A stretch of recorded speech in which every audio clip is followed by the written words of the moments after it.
அஸ்ஸலாமு அலைக்கும் வரஹ்மத்துல்லாஹி வபரகாத்துஹு. வணக்கம்.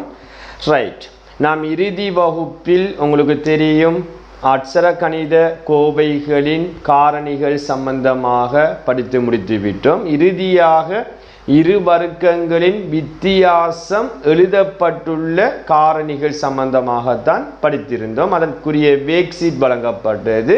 அந்த வேக் சீட்டிற்குரிய விளக்கமும் உங்களுக்கு இறுதி வகுப்பில் தரப்பட்டது.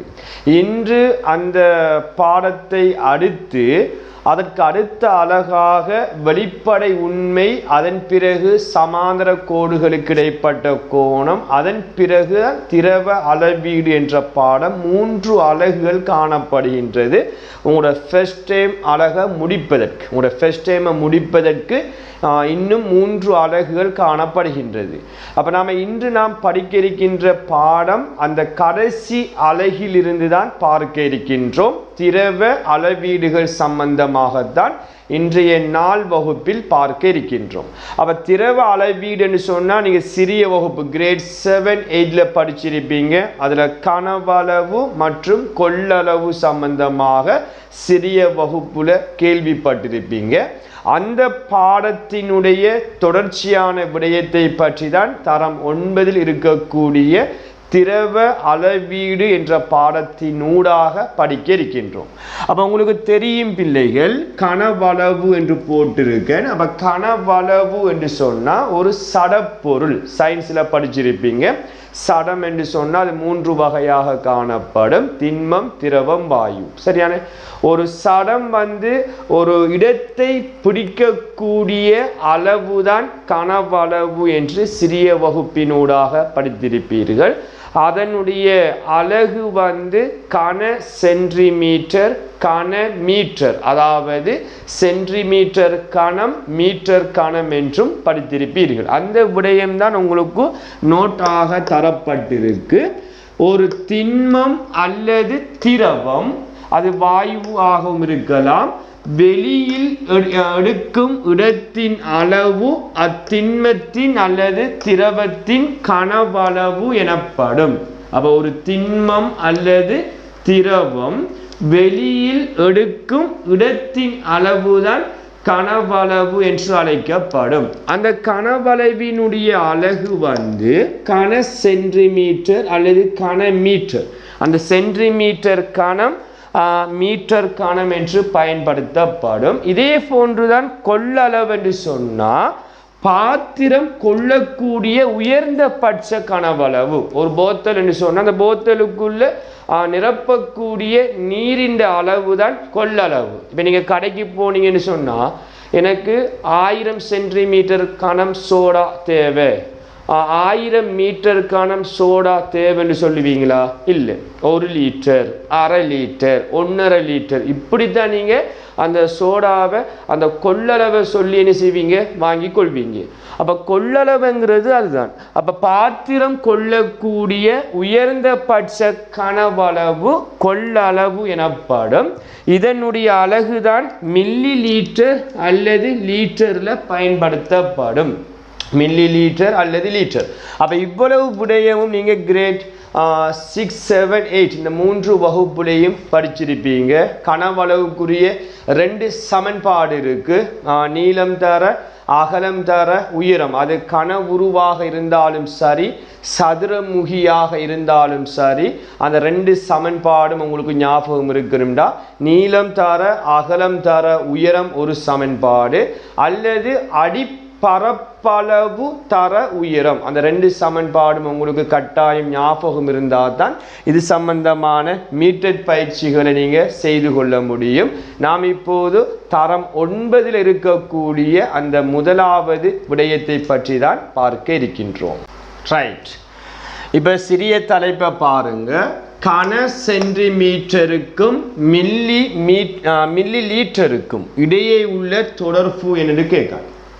அதற்கு முதல் நான் ஏற்கனவே சதுரமுகி மற்றும் கன உருவினுடைய கனவளவு சம்பந்தமான அந்த சமன்பாடை 2ஐயும் சொல்லியிருந்தேன். அதை ஃபர்ஸ்ட்டுக்கு நான் நோட் பண்ணி காட்டுறேன்.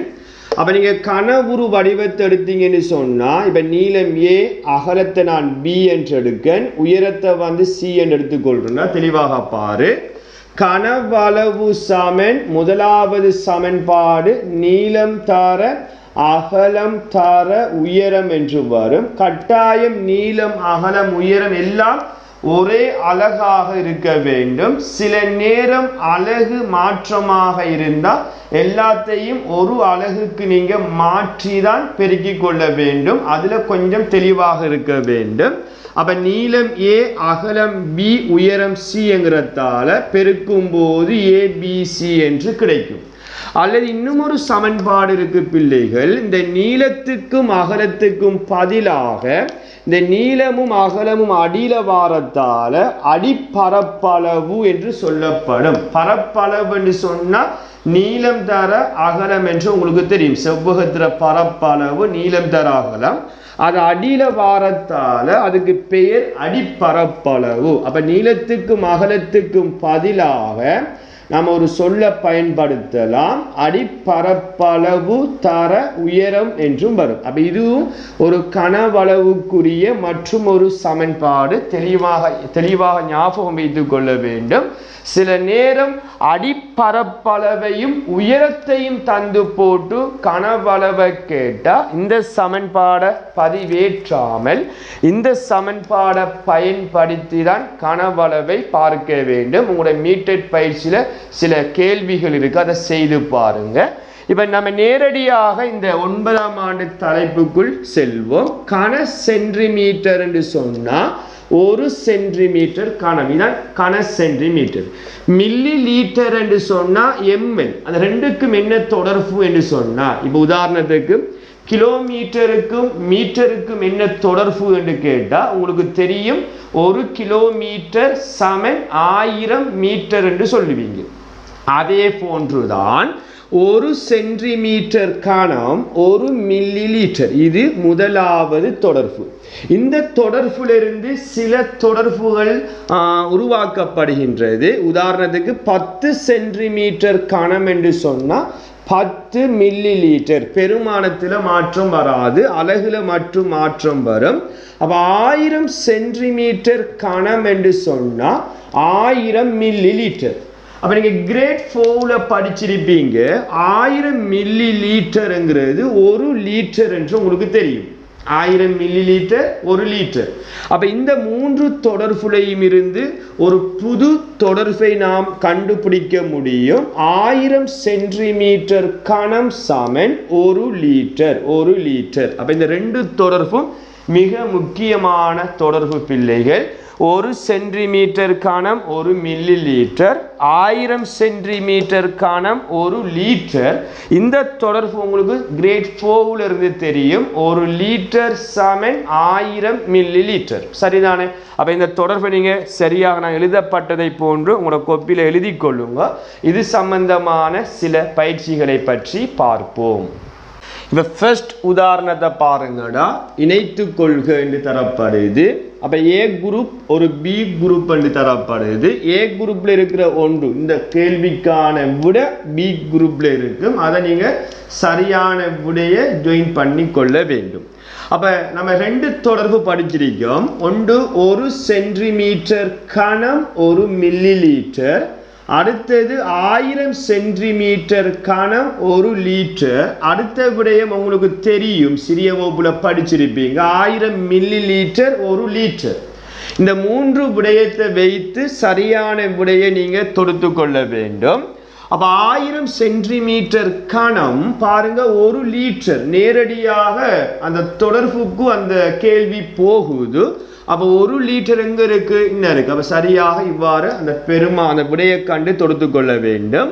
10 சென்டிமீட்டர் கனம் 1 சென்டிமீட்டர் கனம் 1 மில்லி லீட்டர் என்பதனால 10 சென்டிமீட்டர் கனம் 10 மில்லி லீட்டர் என்று விட வரணும். அந்த விட இருக்கான்னு பாருங்க. எஸ், அப்ப 10 மில்லி லீட்டர் இருக்கு. அப்ப அதை சரியாக தொடுத்து கொள்ள வேண்டும். 3000 சென்டிமீட்டர் கனம் 3000 மில்லி லீட்டர், பெருமானத்துல மாற்றம் வராது. அப்ப 3000 மில்லி லீட்டர் இருக்கா? இல்ல. ஆனால் 3000 மில்லி லீட்டர் என்பது லீட்டருக்கு மாற்றும் போது 3 லீட்டர். அல்லது நீங்க அந்த தொடர்பை வைத்து பார்க்கலாம், நான் சொன்ன தொடர்பை வைத்து பார்க்கலாம். அல்லது இந்த இரண்டாவது தொடர்பை பாருங்க, சென்டிமீட்டர் கணத்தை லீட்டருக்கு மாற்றணும் என்று சொன்னா 1000ஆல பிரிக்கணும். தேவைப்பட்ட மாணவர்கள் நோட் பண்ணிக்கொள்ளுங்க. சென்டிமீட்டர் கணத்தை லீட்டராக மாற்றணும் என்று சொன்னா 1000ஆல பிரிக்கணும். அப்ப இது 1000ஆல நீங்க பிரித்து பார்க்கும் போது 3 வெட்டுப்பட்டா 3 லீட்டர் வரும். அந்த 3 லீட்டர் கீழுக்கு இருக்கு. அதே போன்றுதான் 1500 சென்டிமீட்டர் கணத்தை பாருங்க, 1500 மில்லி லீட்டர் இருக்கா? இல்லை. அப்ப லீட்டர்ல இருப்பதனால இது 1000ஆல பிரிக்கும் போது 3 தசமதானத்தை இடப்பக்கம் நோக்கி நகர்த்தி குத்து வைக்கும் போது 1.5 லீட்டர் என்று வரும். அந்த 1.5 லீட்டர் அதற்கு நேரே இருக்கு. ஸோ கோடு போடுங்க. கடைசியா பாருங்க, 25000 சென்டிமீட்டர் கணம் என்றா அப்ப மில்லி லீட்டர்ல ஒன்றும் இல்லை, எல்லாம் லீட்டர்ல இருக்கு. ஒன்றே மட்டும் மில்லி லீட்டர்ல இருக்கு. அப்ப 25000 சென்டிமீட்டர் கணம் என்றா 25000 மில்லி லீட்டர் வரணும். அப்படி வருதா? இல்லை. அப்ப அதை லீட்டருக்கு மாற்றும் போது 1000ஆல பிரிக்கும் போது 25 லீட்டர் வரும். அப்ப இறுதியாக மீதமாக இருப்பது 25 மில்லி லீட்டரும் 25 சென்டிமீட்டர் கணமும். அப்ப அது சரியான தொடர்பாக இருக்கும். 1 சென்டிமீட்டர் கணம் 1 மில்லி லீட்டர் என்பதனால 25 சென்டிமீட்டர் கணம் 25 மில்லி லீட்டர் என்று வரும். அப்ப இவ்வாறு தான் சரியான விடையை வைத்து இந்த தொடர்பை வைத்து நீங்கள் விடையை கண்டுபிடிக்க வேண்டும். இறுதியான சில பயிற்சிகளை பற்றி பார்ப்போம். இப்ப இறுதி உதாரணத்தை பாருங்க. அடியின் பரப்பளவு 240 சென்டிமீட்டர் வர்க்கமான கனவுரு வடிவமுள்ள ஒரு பாத்திரத்தில் 12 சென்டிமீட்டர் உயரத்துக்கு நீர் உள்ளது. நீரின் கனவளவை அப்ப 3 கேள்வி கேட்கப்படுகின்றது. ஒவ்வொரு கேள்விக்குமான விடையை பார்ப்போம். அப்ப ஃபர்ஸ்ட்டுக்கு ஒரு கனவுரு வடிவத்தை நான் உங்களுக்கு சும்மா ஒரு பரும்படியாக வரைந்து கொள்றேன். இந்த கனவுரு வடிவத்தில தரவை பார்த்தீங்கன்னு சொன்னா அடியின் பரப்பளவு அப்ப நீளம் தர அகலம், இந்த அடியினுடைய பரப்பளவு 240 சென்டிமீட்டர் வர்க்கமாம். இதற்குள்ள நீர் இருக்கு. நீர் ஃபுல்லாவா இல்லை அரைவாசி என்று சொல்லப்படலை. நான் ஒரு குற்று மதிப்புக்கு அந்த நீர் மட்டத்தை வரைந்து போட்டு எத்தனை சென்டிமீட்டர் உயரம் என்று சொல்லப்படுது? 12 சென்டிமீட்டர் உயரத்துக்கு நீர் இருக்குன்னு சொல்லப்படுது. பாத்திரத்தின் உயரம் 12 சென்டிமீட்டர் அல்ல, நீரினுடைய உயரம் தான் 12 சென்டிமீட்டர் என்று சொல்லப்படுது. அப்ப நான் சற்று நீர உயரத்தை நான் காட்டி போட்டு 12 சென்டிமீட்டர் என்று நோட் பண்ணிருக்கேன். அப்ப முதலாவது கேள்வியை பார்த்தீங்கன்னு சொன்னா கன சென்டிமீட்டர் என்கிறது பிள்ளைகள் சென்டிமீட்டர் கணத்துல கேட்டுப்படுது. அப்ப அழக பார்த்தீங்கன்னு சொன்னா சென்டிமீட்டர்ல இருக்கு. அப்ப கனவளவுக்குரிய 2 சமன்பாடு படிச்சிருக்கோம். நீளம் தர அகலம் தர உயரம், மற்றையது அடிப்பரப்பளவு தர உயரம். அந்த 2 சமன்பாட்டுல முதலாம் சமன்பாடு பொருந்தாது. காரணம் நீளமும் அகலமும் தெரியாது. அப்ப அடிப்பரப்பளவு தான் தெரியும் என்று சொன்னா அப்ப இரண்டாம் சமன்பாட்டை நீங்க நோட் பண்ணிக்கொள்ள வேண்டும். அப்ப அடிப்பரப்பளவு தர உயரம் என்று போட்டு அடிப்பரப்பளவு 240 சென்டிமீட்டர் வர்க்கம், உயரம் 12 சென்டிமீட்டர். அப்ப இதை நீங்க பெருக்கிக் கொள்ள வேண்டும். 24 12ஆல பெருக்கிக் கொள்வோம். 4 4 2 இதை கூட்டும் போது 288. ஒரு பூஜ்ஜியத்தை விட்டோம், அதை சேர்த்தீங்க என்று சொன்னா 2880 சென்டிமீட்டர் கனம் என்று கிடைக்கும். இதுதான் முதலாவது கேள்விக்கு விடை. இரண்டாவது கேள்வியை பாருங்க. மில்லி லீட்டர் என்று சொன்னா நம்ம படிச்சிருக்கோம் 1 சென்டிமீட்டர் கனம் 1 மில்லி லீட்டர் என்பதனால விடையில மாற்றம் வராது, அலகுல மட்டும் மாற்றம் வரும். ஸோ 2880 மில்லி லீட்டர் என்று விட வரும். மூன்றாவது கேள்வியை பாருங்க, லீட்டர்ல கேட்டா நீங்க படித்த 4ஆம் ஆண்டுல படித்த தரவை வைத்தும் செய்து கொள்ள முடியும். ஒரு லிட்டர் 1000 மில்லி லிட்டர். அப்ப மில்லி லிட்டரை லிட்டருக்கு மாற்றணும் என்று சொன்னா 1000ஆல பிரிக்கணும், அல்லது சென்டிமீட்டர் கனத்த லிட்டருக்கு மாற்றணும் என்று சொன்னாலும் 1000ஆல பிரிக்கணும். ரெண்டுக்கும் சமனாக இருக்கும். அப்ப 2880 அதை லிட்டருக்கு மாற்றணும் என்று சொன்னா 1000ஆல பிரிக்கணும். அது சென்டிமீட்டர் கனமாக இருந்தாலும் சரி, மில்லி லிட்டராக இருந்தாலும் சரி, 1000ஆல பிரிக்கணும். காரணம், 1 சென்டிமீட்டர் கனம் 1 மில்லி லிட்டர் என்பதனால.